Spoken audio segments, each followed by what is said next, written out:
Have you ever looked at a business with just, steady, predictable revenue and wondered, how do they do that? Well, you might be stuck on a sales roller coaster. Well, the secret isn't luck. It's a process. And today we are breaking down the exact roadmap to build a sales process that gets you those consistent results. So let me ask you, do your sales results feel kind of random? I mean, one month you're absolutely crushing it, hitting every single target, and the next, it's a ghost town.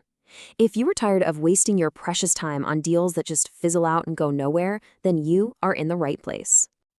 You see, the answer to that chaos isn't just to work harder, it's to work smarter.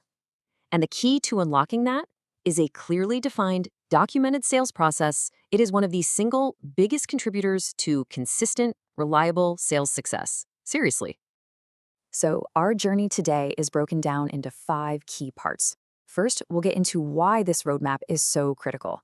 Then we'll lay the groundwork for success.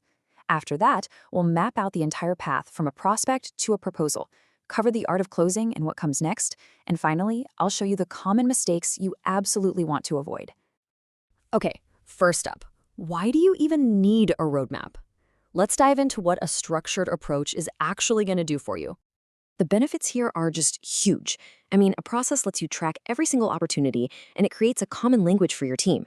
So when one person says a lead is qualified, everyone knows exactly what that means. No guesswork. And all that clarity leads to way more accurate forecasting. The best part?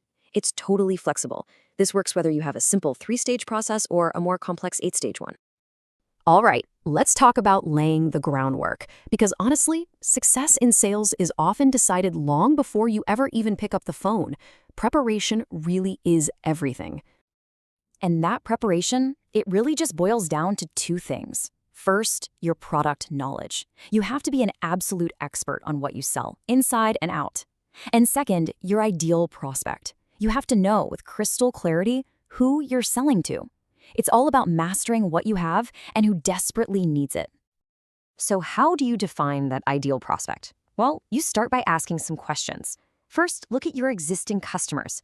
What do your absolute best clients have in common? Then get really clear on the unique value you provide.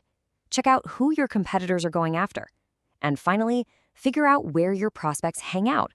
Are they on LinkedIn, at industry conferences? You have to know. Okay, with that groundwork laid, we're ready for the core sales journey. This is the fun part. This is where we move from that very first contact all the way to delivering a winning proposal. This whole journey really breaks down into 4 clear, repeatable steps. It all starts with identify, then you move to qualify, then discover, and finally validate. Let's take a look at each one. So step 1 is identify. Think of this as pure research. You're a detective.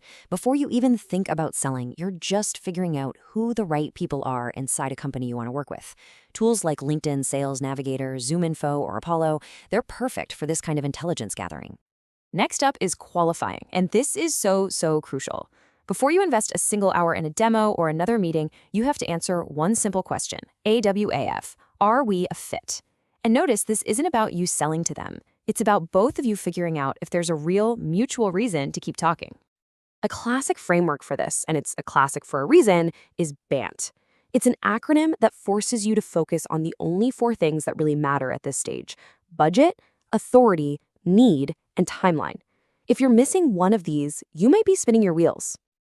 BANT becomes super powerful when you turn it into actual questions you can ask. You need to find out things like, does our solution actually solve your problem? Or when are you looking to have this sorted out by?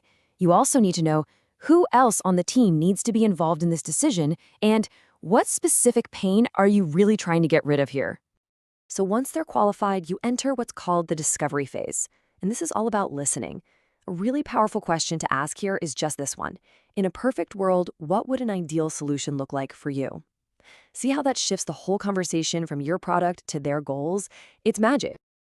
All that discovery, all that listening, it leads right here to the validate stage. This is where you connect the dots for your prospect. You present your solution not as some boring list of features, but as the clear answer to their problems, and you back it up with a quantifiable return on investment. This is also where you confidently handle any objections they might throw your way. Okay, so you've identified the right person, you've qualified the opportunity, and you've validated your solution. Now for the moment of truth, closing the deal and then looking beyond it.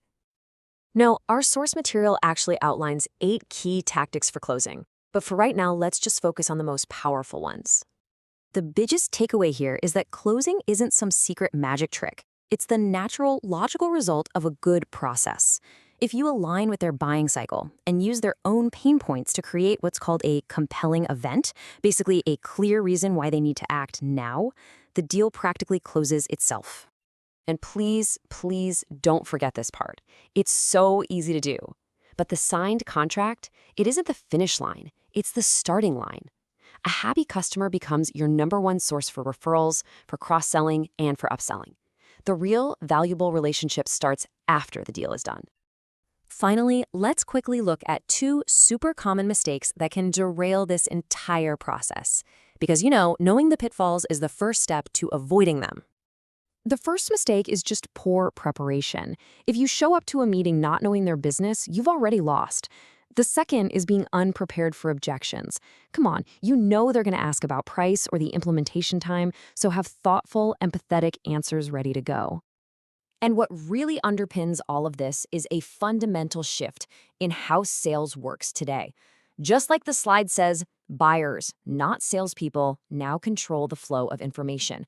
They've already done their own research. Our process has to align with their buying journey, not force them into ours. Which leaves us with one last, and I think critical question. Take a hard look at your own methods and ask yourself this. Is your process designed for how you want to sell? Or is it designed for how your customer actually wants to buy?